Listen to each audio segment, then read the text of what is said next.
اللہ لا الہ الا هو الحی القیوم۔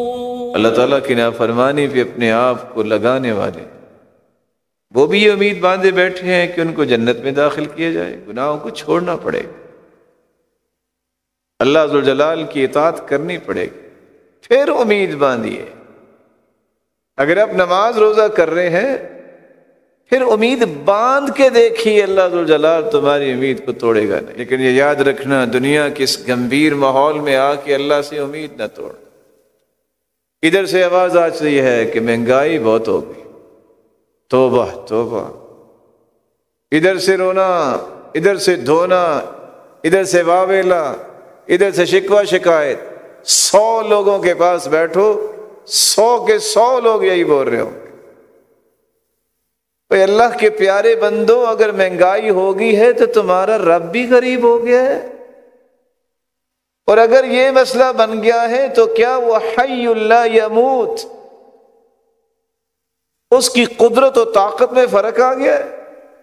اللہ ذوالجلال نے قرآن میں فرمایا تھا لوگوں نے صبر کیا، بما صبروا، اللہ ذوالجلال نے صبر کی وجہ سے ان کی مدد کر دی اور ان پہ بہاریں آ گئیں۔ کسی نے اس آیت کی حقیقی شکل دیکھنی ہو تو دیکھیں، مسلمانوں نے تو اپنے ہی یاریاں نبھائیں، جو بیچارے ترستے تھے اور غم میں تھے وہ تو تھے ہی تھے، لیکن مسلمانوں نے جو کیا وہ آپ کے سامنے ہے۔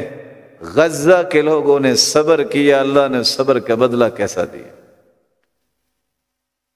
سوچ سکتا ہے کوئی کہ اگر جنگ کا ماحول ہو تو اتنا نقصان ہو؟